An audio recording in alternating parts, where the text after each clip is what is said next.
25 million years ago, a single piece of DNA jumped. Apes lost their tails forever. Look at any monkey. It has a tail.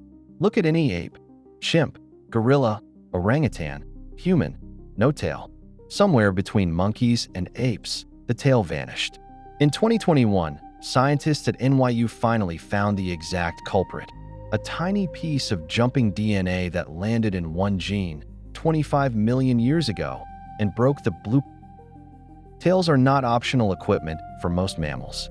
They are a counterweight, a brake, a rudder, sometimes a fifth limb. Monkeys use them in trees the same way you use a balance pole on a tightrope. Cats use them to twist midair and land on their feet. Dogs use them for balance during sharp turns. Every group of monkeys alive today, Old World, New World, all of them, has a tail. Their common ancestor had one too. The fossil record shows tails in primate skeletons going back 50 million years, locked into the same body plan that built every other vertebrate. Then, around 25 million years ago, in Africa, a new branch split off the primate family tree. We call them the hominoids, the apes. And every single species on that branch, from gibbons to gorillas to humans, was born without one. The split was not gradual. The fossil record shows ancient apes already tailless. Whatever change happened, it happened fast, it happened deep in the DNA, and it happened only once.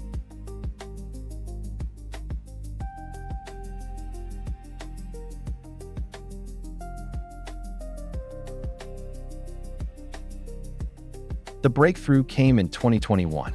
A graduate student at NYU, Bo Xia, compared the genomes of 6 apes, including humans, against 9 monkey species.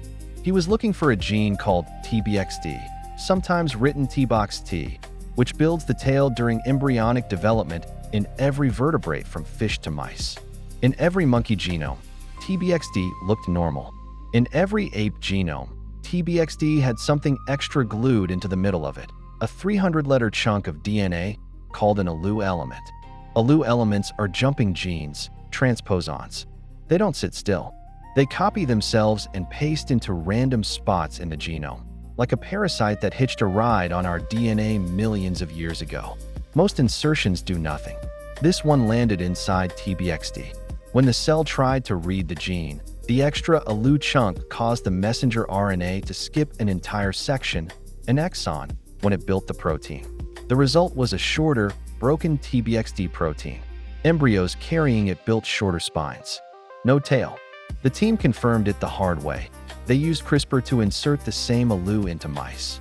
The mice were born with kinked, stubby tails, or no tail at all.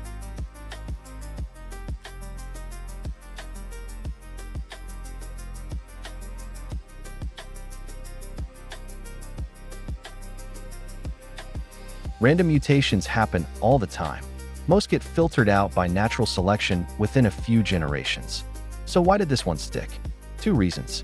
First, the timing. The ancestors of apes were moving out of pure tree dwelling and starting to use a different body posture. Upright, vertical climbing, hanging by the arms. A long tail was no longer doing useful work. It wasn't a balance pole anymore. Losing it was, at worst, neutral. Second, and this is the deeper reason, the same ALU insertion that broke the tail also gave the embryos a hidden cost. The NYU team found that the engineered mice had a higher rate of neural tube defects, the same family of birth defects that causes spina bifida in humans today. That's the trade-off the gene baked in. Apes got tailless bodies that made upright walking possible, which eventually let one species build cities and write papers about its own DNA. But we also inherited a slight, permanent vulnerability in how the lower spine closes during development. One ancient jumping gene, 25 million years ago, is still shaping which babies are born healthy today. That's how deep a single line of broken code can run.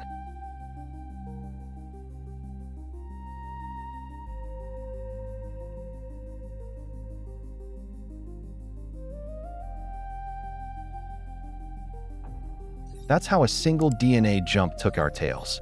Subscribe to Curious Science for more evolutionary surprises. Tomorrow, why cats need, and the 6-week-old nursing reflex they never grow out of.